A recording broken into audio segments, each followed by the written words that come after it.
day, class. How are you today? I thank you for your cooperation since we started. I welcome you to today's Civic education class again. Don't forget, in the last class, we have looked at categories of human rights and we looked at the limitations. I told you we have 5 major categories.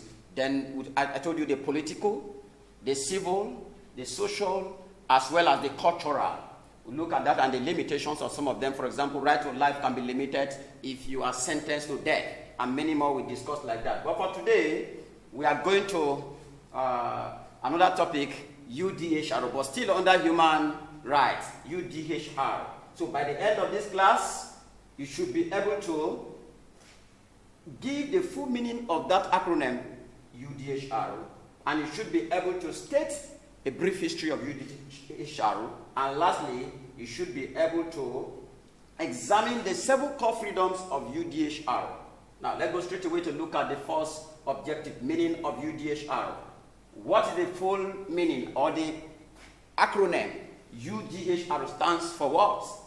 The full meaning is Universal Declaration of Human Rights. Universal Declaration of Human Rights. What does it entail?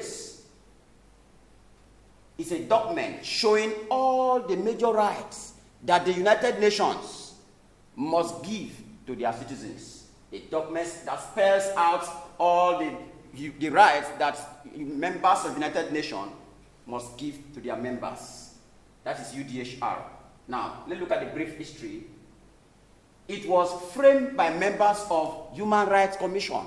That document, UDHR, was framed by members of Human Rights Commission.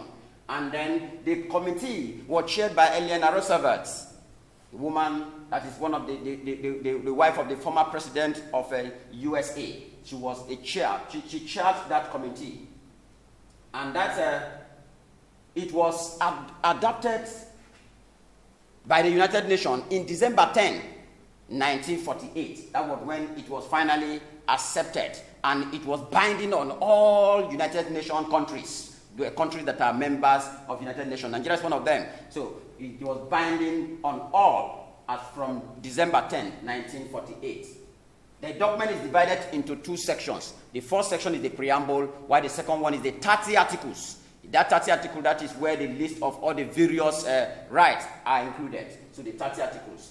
That is the brief history. Now let's look at the 7 core freedoms. Inside the 30 document, these are the 7 core freedoms that are spelled out there. We have the first one, right to life, which we have discussed in the last class. It's one of the right that is included in the UDHR. Right to life, meaning you are free to live. Nobody has the right to take your life. Now we talk of freedom of thought, conscience, and religion. That is, you are free to practice any religion. Then we look at freedom from torture. Nobody should treat you inhumanly. You are not to be maltreated. You have the right to be treated as a human being. So that is one of the right that is included in UDHR. Then we talk of freedom from servitude or slavery. You are not to be enslaved. Nobody should sell you as a slave to anywhere. No wonder there is no more slave trade again. This is part of one of the rights that is included by UDHR. Then we look at recognition as a person too. Then protection from imprisonment over debt. Nobody should, you will not be jailed or put in prison because you are owing somebody. So it's a right you must enjoy. Nobody can send you to prison because you are owing him. No. And then lastly, we look at freedom from retroactive penal laws. That is, you cannot be judged if you have committed a crime before. I mean, you did something in the past, and when the law has not been enacted, and now the law is enacted, they cannot. You cannot be punished for that act. They cannot backdate the punishment because at then the law has not been enacted. So that is the rights you have as a citizen. And then finally, don't forget, we have looked at these various rights. Open the document that is attached for more information. And don't forget to turn in your tap before the end of today. Stay safe. Thank you.